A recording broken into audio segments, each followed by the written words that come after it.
दोस्तों आज मैं आपको बहुत ही सिंपल वे में समझाने वाला हूँ कॉन्सेप्ट किस चीज़ का कि कौन कौन सी चीज़ें करेंसी मार्केट पे इम्पैक्ट डालती है। मैंने पहले भी आपको एक्सप्लेन किया था, बट आज बहुत ही सिंपल चीज़ें स्टार्ट करते हैं क्योंकि सिंपल चीज़ें कॉम्प्लिकेटेड होती हैं समझाना और लोगों को समझ में नहीं आता क्योंकि बुक्स के अंदर ना बहुत गंदे तरीके से समझाया जाता है, जो कि मुझे तो कभी समझ में नहीं आता। बिल्कुल बेसिक एग्जाम्पल के साथ मैं आपको समझाने की कोशिश करता हूँ। देखो दोस्तों, हम बात कर रहे हैं करेंसी की, ठीक है। करेंसी, इससे पहले की बात करें, करेंसी का पहले का इतिहास की बात करें ना, तो देखा जाएगा तो आपको पता होगा कि बार्टर सिस्टम यूज किया जाता था कि भाई आपके पास टमाटर है, मेरे पास क्या कह सकते हो प्याज है, तो हम दोनों एक दूसरे के साथ एक्सचेंज कर लेते हैं खुद की रजामंदी से कि भाई ये प्राइस रखते हैं और इसने इतने टमाटर में इतनी प्याज आ जाती है। ये हमारा पहले का सिस्टम हुआ करता था। यहाँ पे प्रॉब्लम क्या थी भाई, आपके टमाटर अगर सोचो मुझे नहीं चाहिए, मेरे पास प्याज है, तो मुझे क्या करना चाहिए, लाइक एक्सचेंज करने के लिए मुझे फिर किसी और पर्सन को ढूंढना पड़ता था। सोचो ये कंडीशन अगर चेंज ना होती, इस कंडीशन को चेंज किसने किया, सबसे पहले किसने किया, गोल्ड ने। एक प्रीशियस मेटल आ गया यहाँ पे, क्या, गोल्ड। देन उसके बाद में आ गया क्या, सिल्वर। इसी के साथ में काफी सारी ऐसी चीजें आ गई जो कि सबके लिए कह सकते हो एक आइडियल चीज थी कि हाँ भाई हमें ये चाहिए है। अब इसकी वैल्यू क्यों बढ़ी, क्योंकि ये कम क्वांटिटी में अवेलेबल होता है, लोग अट्रैक्ट होते हैं, कॉमन सा कॉन्सेप्ट। अब उसके बाद आ जाती है करेंसी, ठीक। जब हम करेंसी की बात करते हैं तो करेंसी के ऊपर इन दोनों चीजों का कैसे इंपैक्ट पड़ेगा, क्या केवल इन दोनों चीजों से ही करेंसी सेगमेंट के अंदर मूवमेंट्स आ जाती हैं, कोई और फैक्टर भी होते हैं। ढंग से समझो। मान लीजिए मैं एग्जांपल लेता हूं। एग्जांपल क्या लेता हूं कि मान लो मैं हूं, ठीक, और मैं अपने पूरे शहर में काम कर रहा हूँ। शहर को मैं एक तरह से कह सकते हो एक कंट्री बोल सकता हूँ। मैंने देखा कि मेरे पास बहुत सारे गोल्ड हैं। अब गोल्ड कहाँ से आए भाई, मेरे घर के पड़ोस में माइनिंग लाइक होती है और वहां से हमारे पास बहुत सारे गोल्ड हैं, और कॉमन सी बात है गोल्ड बहुत ज़्यादा मात्रा में मेरे पास है। सोचो अगर मेरे पास गोल्ड है तो जो मेरे एरिया के लोग हैं, कॉमन सी बात है, उनके लिए गोल्ड खरीदना ईजी हो जाएगा, उसके अंदर व्यापार करना ईजी हो जाएगा, सारी चीज़ें अच्छी रहेंगी। और सोचो अगर मेरे पास गोल्ड ना होता तो मुझे वो क्या करना पड़ता, मुझे इंपोर्ट करना पड़ता। और कॉन्सेप्ट बड़ा सिंपल है कि भाई अगर एक देश जिसके पास में गोल्ड नहीं है, सिल्वर नहीं है, कॉमन सी बात है, उस कंडीशन में उन देशों के लोगों को गोल्ड और सिल्वर की अगर रिक्वायरमेंट होगी तो क्या करेंगे, वो बाहर से मंगाएंगे। और कॉमन सा कॉन्सेप्ट आता है, जब बाहर से कोई चीज मंगाई जाती है, आपको पता ही है कि क्या कंडीशन होगी, हमारी करेंसी जो है वो चेंज होगी। कैसे, मान लो कोई भी, हम यहाँ पे जैसे मान लीजिए XYZ करेंसी है, अगर मैं किसी देश से कोई प्रोडक्ट खरीदना चाहता हूं तो मुझे एक ग्लोबली जो सेंट्रलाइज करेंसी होगी, जैसे कि यहाँ पे अभी डॉलर यूज हो रहा है, तो उसमें उसको चेंज करना है, और चेंज करने के बाद में मैं फिर वहां पे परचेज कर पाऊंगा और मेरे पास गोल्ड आ पाएगा। देन मैं अपना यहाँ पे व्यापार कर पाऊंगा। तो ध्यान देने की बात यह आ जाती है कि करेंसी की वैल्यू किस चीज पे डिपेंड करेगी। मान लो बहुत सारे यहाँ पे देश हैं, लाइक एक हो गया, लाइक यहाँ पे कह सकते हो सेकंड हो गया, तो अब कंट्री की कंडीशन क्या होगी, एग्जाम्पल के तौर पे बता रहा हूँ, कंट्री की कंडीशन ये होगी अगर इसके पास ऑलरेडी ये सारी चीजें थी तो इसको अपनी करेंसी को एक्सचेंज करने की जरूरत नहीं है, बाहर से कुछ खरीदने की जरूरत नहीं है, अपने ही देश में बनता है और अपने ही देश में वो सारी चीजें हो रही हैं। तो इस कंडीशन में हमारी करेंसी की वैल्यू क्या होगी, कॉमन सी बात है, मजबूत रहेगी। और अगर गोल्ड की प्राइस बढ़ जाती है, ये मैं क्यों बोल रहा हूं आपको समझो, ये मैं इसलिए बोल रहा हूं कि करेंसी के अंदर काम अगर आप कर रहे हो तो ये बात ध्यान रखो, आप किस देश में रहते हो, उस देश के पास में कितना रिजर्व है, क्या हम बहुत सारी चीजें लाइक इंपोर्ट करते हैं, ये बात मोस्ट इंपॉर्टेंट हो जाती है। स्पेशली जब हम देखते हैं कि भाई गोल्ड की वैल्यू गिर गई, गिर गई का मतलब क्या होगा कि अब इस पर्टिकुलर कंट्री के लोगों को कम पैसे चुकाने होंगे, कम डॉलर चुकाने होंगे उतने ही गोल्ड को परचेज करने के लिए। कॉमन सी बात है, जब उतने ही गोल्ड को परचेज करने के लिए हम लोगों को कम पैसा चुकाना पड़ेगा तो कॉन्सेप्ट सिंपल सा है कि हमारी करेंसी ऑटोमेटिकली मजबूत हो गई। क्लियर, ये कॉन्सेप्ट समझना बहुत ईजी है, बट दिक्कत आ जाती है रिलेशन लगाना। सोचो गोल्ड हमारे पास ऑलरेडी अवेलेबल था तो हमें कोई पैसा ट्रांजैक्शन करने की जरूरत पड़ी नहीं, क्यों, बाहर जाने की कोई जरूरत नहीं पड़ी, गोल्ड अवेलेबल है तो हमारी करेंसी मजबूत ही रहने वाली है। सोचो और गोल्ड मंगाना पड़ता, देन उस कंडीशन में क्या होता, और गोल्ड का प्राइस बढ़ जाता तो उस कंडीशन में क्या होता, हम लोगों को ज्यादा पैसा चुकाना पड़ता उतने ही number of quantity like gold को खरीदने के लिए, तो उस कंडीशन में हमारी करेंसी की वैल्यू ऑटोमेटिकली वैल्यू कम होती जाती। तो आपको ये बात समझनी है कि केवल और केवल ये दो चीजों के ऊपर आप ये नहीं कह सकते कि करेंसी भाई चेंज हो गई है। अब सोचो बहुत सारे देश ऐसे हैं, अफ्रीकन कंट्रीज हैं, जिनकी कंडीशन देखा जाए कि उनके पास क्या है, गोल्ड काफी ज्यादा मात्रा में मिलता है, बट वो क्या करते हैं, वो एक्सपोर्ट करते हैं। कॉमन सा कॉन्सेप्ट है उनके पास, फिर भी वो एक्सपोर्ट करने के बाद भी वहां पे कंडीशन ऐसी है कि उनकी करेंसी की वैल्यू बहुत ही ज्यादा कह सकते हो खराब चल रही है उस कंडीशन में।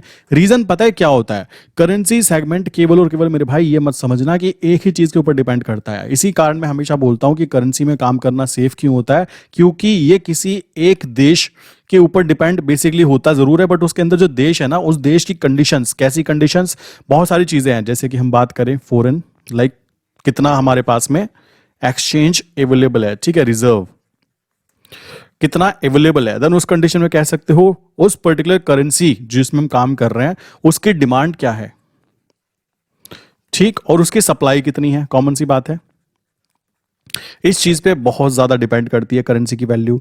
देन बात करें इकोनॉमिकल ग्रोथ, जो देश है उसकी इकोनॉमिकल ग्रोथ कितनी है, वो चीज मोस्ट इंपॉर्टेंट आ जाती है। वहां पे इन्फ्लेशन रेट, वहां पर इन्फ्लेशन रेट कितना है, कितनी महंगाई दर है। आपको मैंने बताता हूं ना हमेशा कि बहुत सारे लोग सोचते हैं कि हम अपने पैसे को बैंक में रखेंगे और बैंक में रखने के बाद में वो एफडी करा देते हैं 7% कि आपको 7% का पैसा मिलेगा। मतलब अगर आपने 100 रुपए रखे हैं तो एक साल बाद वो 107 रुपए हो जाएंगे। बट मेरे भाई ये इन्फ्लेशन नाम की जो बीमारी है ना, ये बहुत खतरनाक होती है। सोचो आपके 100 रुपए की वैल्यू आज थी और आज आप 100 रुपए में कुछ खरीद सकते थे, बट अगले टाइम एक साल बाद उसकी वैल्यू हो जाती है 110 रुपए। तो कॉमन सी बात है, आपके पैसे की वैल्यू तो केवल 107 रुपए ही हो पाई है ना, महंगाई बढ़ी तो इस कंडीशन में आपको फिर भी कुछ ना होते हुए भी 3 रुपए का लॉस हो गया आपके कैपिटल के ऊपर। ये चीज आती है इन्फ्लेशन की पावर। जो लोग इसको समझ जाते हैं वो लोग कभी भी अपने पैसे को बैंक में रखते ही नहीं है, ये बात ध्यान रखना, चाहे पैसा कम हो चाहे ज्यादा हो, कोई फर्क नहीं पड़ता। उसके बाद आ जाता है यहां पर कह सकते हो रेपो रेट। मैंने पहले भी वीडियो बनाई हुई है रेपो रेट के कॉन्सेप्ट पे। देखो मेरा मेन मकसद केवल इतना ही नहीं है कि प्रॉफिट लॉस, ये बच्चे वाली बातें हो जाती हैं रोज रोज वो चीजें। हमें यहाँ पे फाइनेंशियल एजुकेशन गेन करनी है, तो ये बात क्लियर कर लो कि केवल एक ही पैरामीटर को पकड़कर कि भाई सिल्वर बढ़ेगा तो क्या करेंगे, गोल्ड बढ़ेगा तो क्या करेंगे, कॉमन सी बात आती है। कॉन्सेप्ट क्लियर होने चाहिए ना, तो बहुत ईजी हो जाता है कि भाई सिल्वर बढ़ेगा, और अगर हम बहुत सारी चीजें इंपोर्ट करते हैं सिल्वर की, देन उस कंडीशन में क्या होने वाला है, हमारी करेंसी में इंपैक्ट पड़ेगा। क्यों? हमारी करेंसी कह सकते हो सिल्वर महंगा हुआ तो हमारी करेंसी खुद ब खुद कमजोर हो गई। कॉमन सा कॉन्सेप्ट आ जाता है। तो ये कंडीशंस धीमे धीमे इंप्लीमेंट करनी पड़ती है, धीमे धीमे इंप्लीमेंट करके आप लोगों को प्रैक्टिस हो जाती है।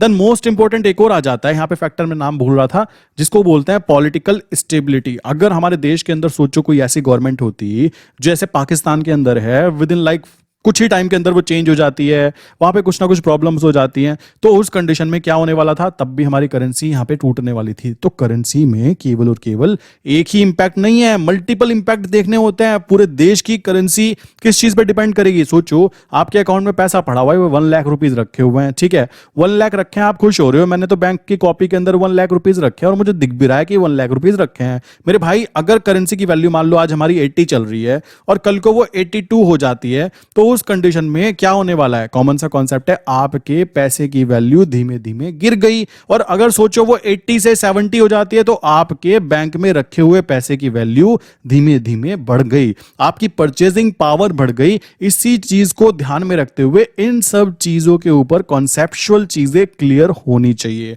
पॉलिटिकल स्टेबिलिटी मोस्ट इंपॉर्टेंट हो जाती है किसी भी देश को कंटिन्यू ग्रो होते रहने के लिए, ये बात बहुत ज्यादा इंपॉर्टेंट है। देन उसके बाद में बात करेंगे, तो भाई ये सिल्वर एंड गोल्ड तो केवल एक पार्ट है।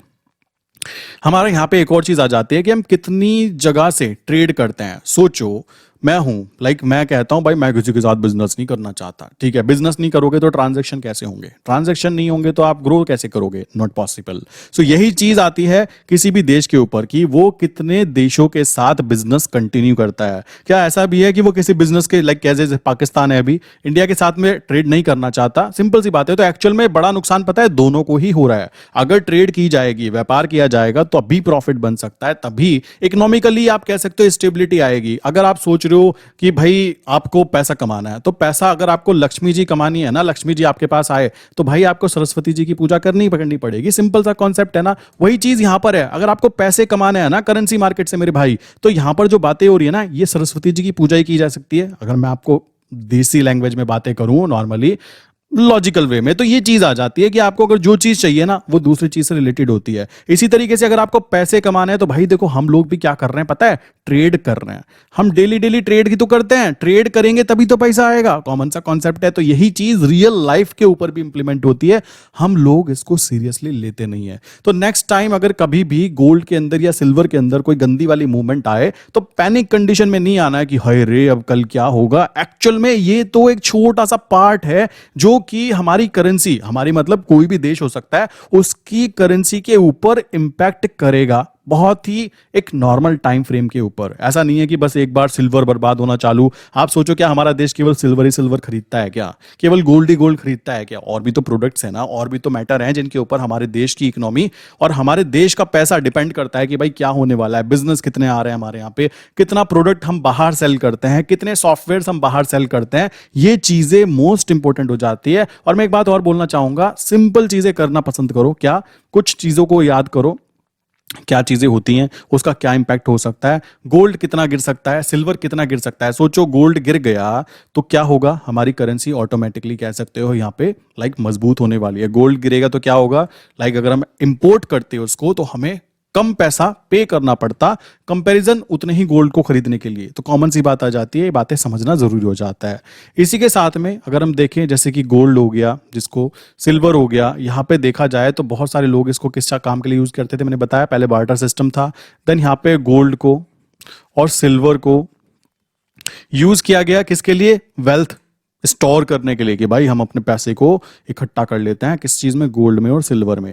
इस चीज के लिए मेनली यूज किया जाता था। बट अब बात की जाए, अभी सब कुछ चेंज ही हो चुका है। क्यों? करेंसीज के ऊपर बहुत ज्यादा इंपैक्ट आ सकता है, क्योंकि करेंसी सोचो, करेंसी के ऊपर मल्टीपल चीजों का इंपैक्ट आता है।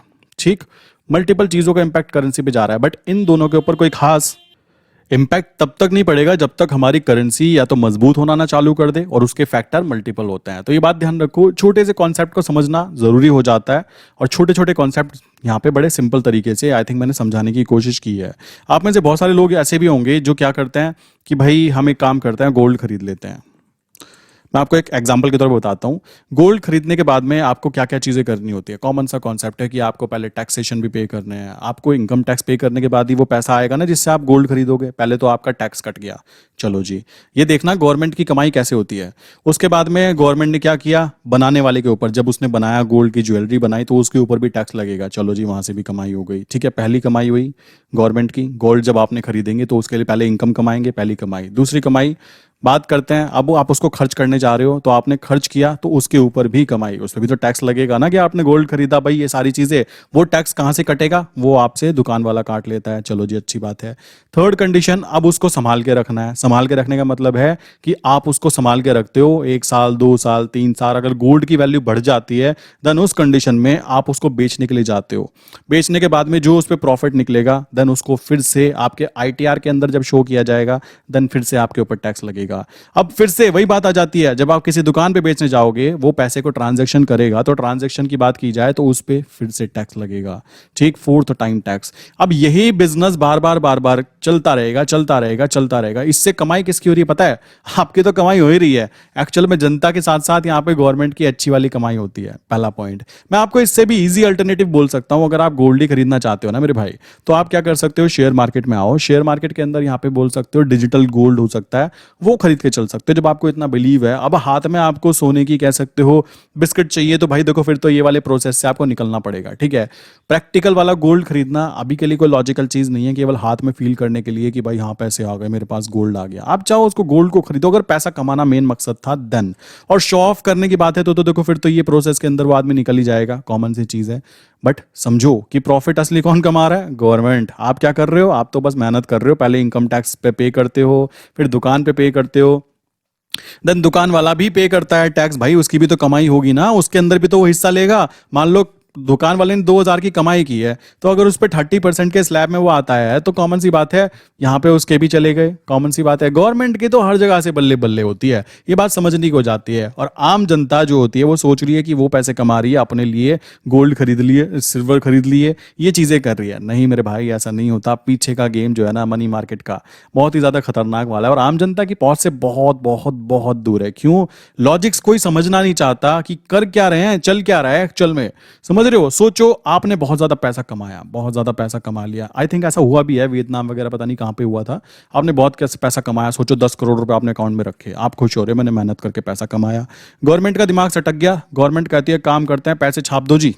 समझ रहे हो? तो पैसे तो वहां छप रहे हैं, आपके पैसे की वैल्यू डिवैल्यूएट होती जा रही है। समझ रहे हो? इतना बुरा हाल होता है। तो असली किंग कौन हुआ? जो यहाँ पे पैसे लेके बैठा हुआ है या वहां पे बैठी हुई गवर्नमेंट, जो आपके पैसे को रातों रात कह सकती है हाजी हम नहीं मानते ये पैसे आपके। सिंपल सी बात है, क्या निरस्त कर दो, दोबारा से लाइक करो, काम करो। कॉमन सा कॉन्सेप्ट है, देखो ना, यही तो हुआ ना मनी मार्केट में, यही तो हुआ। गवर्नमेंट ने अगर ऐसा कर दिया कि भाई नोटबंदी कर देते हैं, तो आपने जो नंबर 1, नंबर 2, नंबर 3 जो भी कमाई की थी सब खत्म हो गई। सिंपल सी बात है।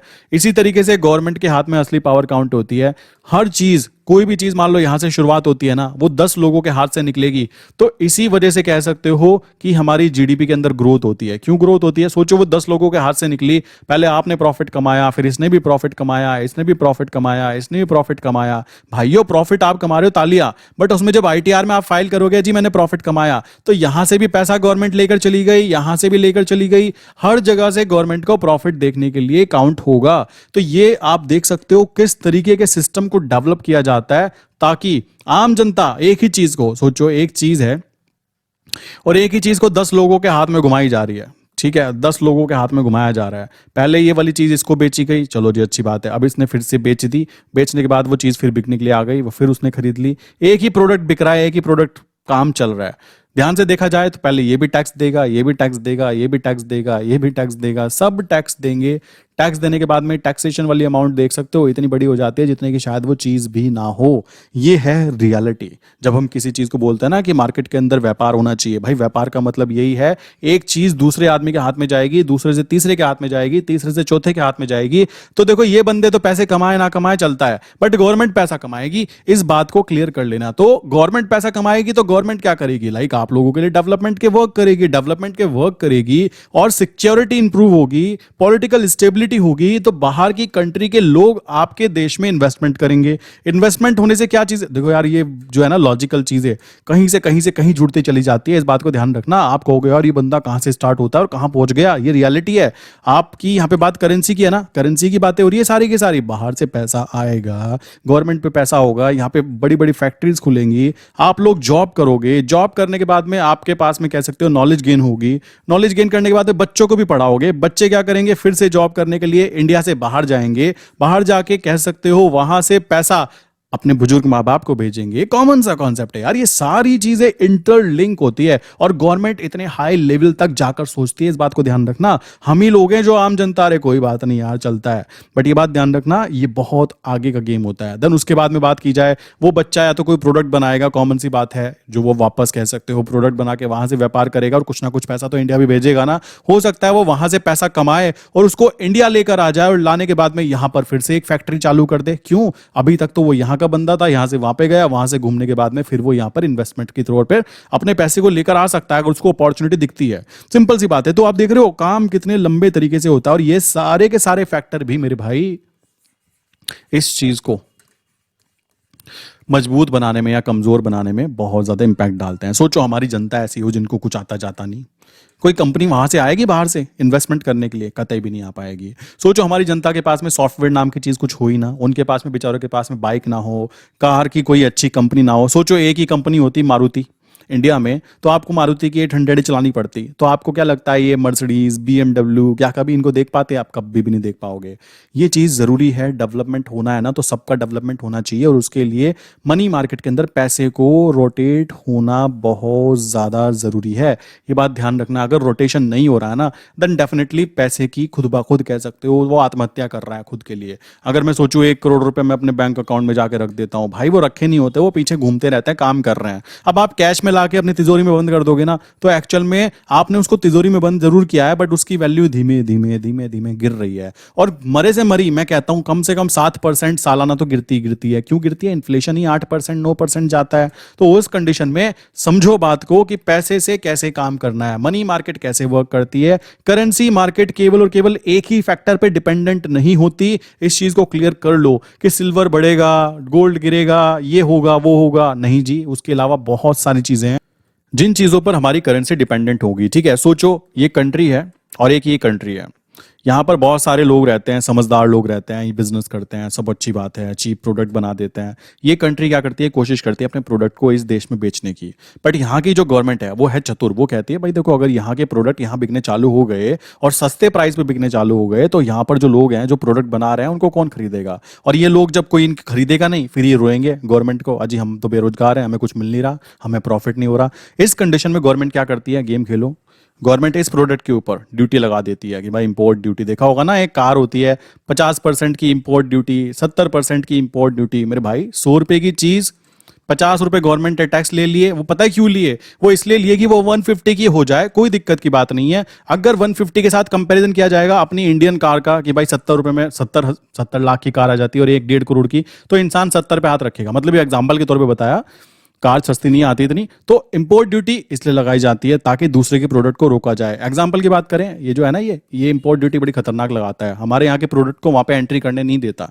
क्यों नहीं करने देता, सिंपल सा कॉन्सेप्ट है, अगर हमारी सस्ती चीजें वहां चली जाएंगी तो वहां के जो लोग हैं जो डॉलर्स में पैसा कमाने की बातें करते हैं, तो वो कैसे कमाएंगे, उनको फील होगा यार सस्ती चीज मिल रही है। और जनता देखो, मैं कहता हूं किसी की नहीं होती, जनता का सीन ऐसा है, उनको अच्छा प्रोडक्ट मिल जाए, सस्ते प्राइस पे मिल जाए, उनकी तो यही एक्सपेक्टेशंस होती हैं, कॉमन सी बात है। गवर्नमेंट भी ऐसी ही बनती है, गवर्नमेंट देखा होगा, गवर्नमेंट आती है सब कुछ फ्री फ्री फ्री फ्री, वो बन भी जाती है, बाद में मिले ना मिले बात दूसरी होती है, बट मुद्दा है कॉन्सेप्ट्स, कॉमन सी बात है। तो इस वजह से यहां पर ये प्रॉब्लम काउंट होती है। सोचो, ये अगर देश जो है बाहर से प्रोडक्ट खरीदने के लिए इतना ज्यादा वो है, प्रेशर लगाता है, यहां से मैंने कोई चीज बेची, मैंने यहां से एक कार बेची मारुति 800, ठीक है, मैंने बेची यहां से मान लीजिए 70,000 रुपए की, ठीक है, 70 के, वहां जाते जाते अगर वो उसके ऊपर टैक्स लगा देते हैं कि भाई ये 70,000 की तो गाड़ी थी, हम क्या करते हैं यहाँ पे 7 लाख रुपए और टैक्स लगा देते हैं, 7 लाख रुपए, तो कोई इसको खरीदेगा नहीं, खरीदेगा, पता है उसकी वैल्यू इतनी थी।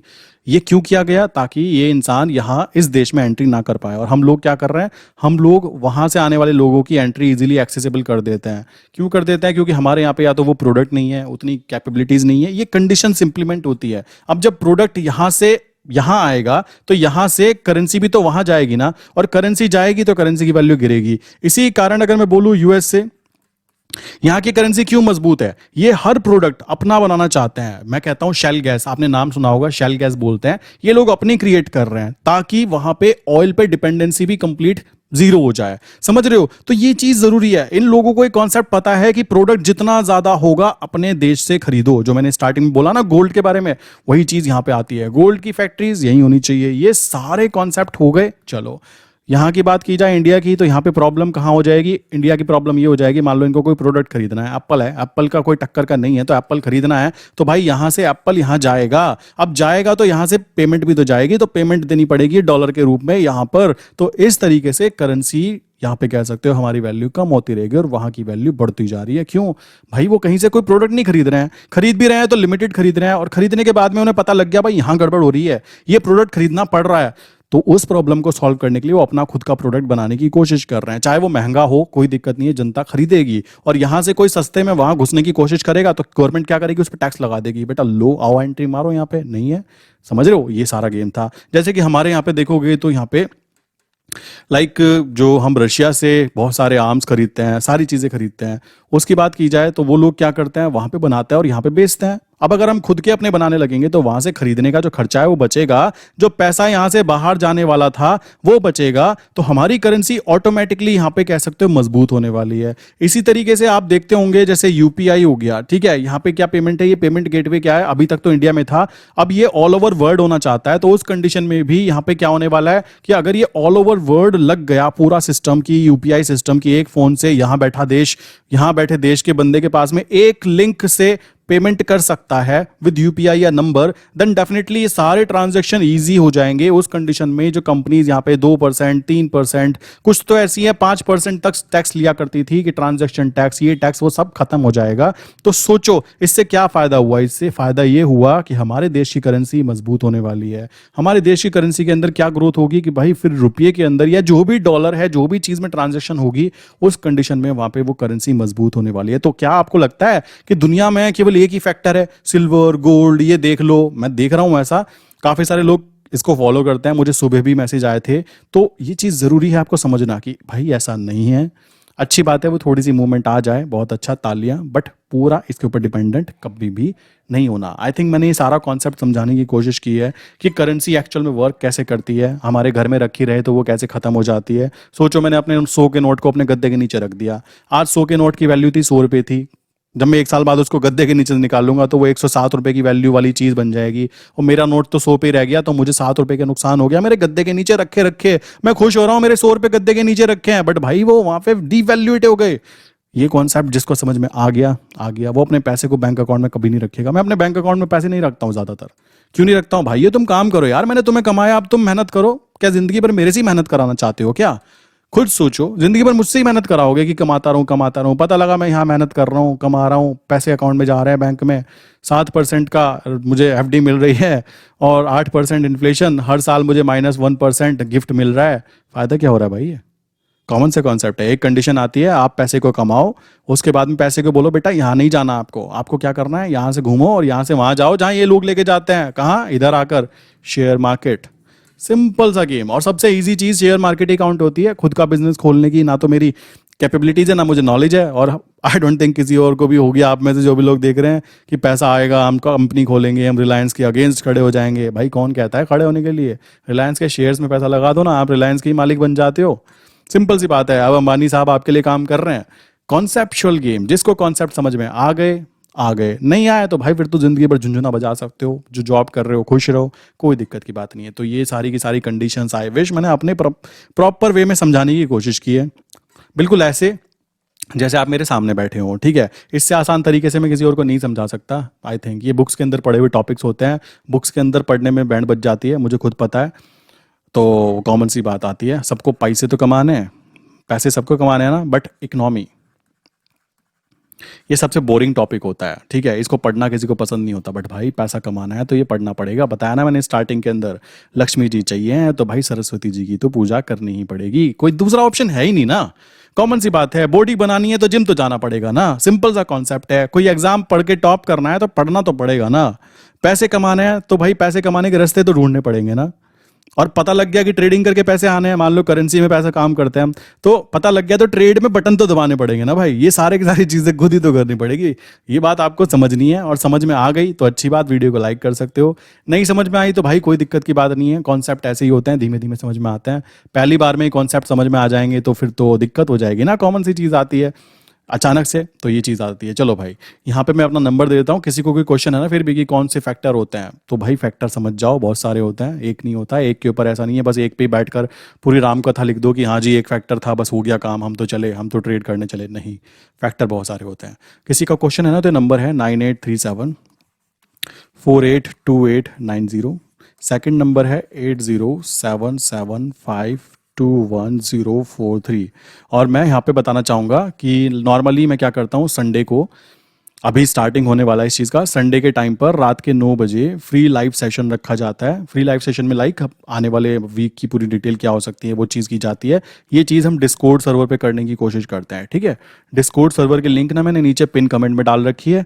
डिस्कॉर्ड सर्वर एक ऐप है जिसके अंदर हम लोग लाइव क्लासेस भी कर सकते हैं, जिसके अंदर हम पूरी अपनी कम्युनिटी बना सकते हैं। बहुत ही बेस्ट चीज़ होती है, जाके एक बार इसको चेक करना। और किसी को अगर करेंसी मार्केट में काम करना है और उसको ये नहीं पता कि बेस्ट जो ब्रोकर्स हैं वो कौन से होने चाहिए, उनकी लिस्ट मैंने डिस्क्रिप्शन में भी दी है और उनकी लिस्ट मैंने पिन कमेंट में भी दी है। अपना अकाउंट ओपन करो, ओपन करने के बाद में इन नंबर पे मैसेज करो एंड यहाँ पर आपको ग्रुप के अंदर ऐड कर लिया जाता है, जिसमें ग्रुप में हम लोग काफ़ी सारी चीज़ें अपडेट करते हैं। आप वहाँ पे ज्वाइन हो सकते हो, ठीक है। सो इसी के साथ वीडियो बंद करते हैं, मिलते हैं नेक्स्ट इंपॉर्टेंट वीडियो के अंदर। मैं कोशिश करता हूं कि भाई जो बातें मैंने बताई है, आप में से अगर मैं कहता हूं 100 लोगों ने देखी ना, 2 के भी समझ में आ गई ना, वीडियो बनाना सक्सेसफुल हुआ। सो इसी के साथ वीडियो बंद करते हैं, मिलते हैं नेक्स्ट इंपॉर्टेंट वीडियो के अंदर।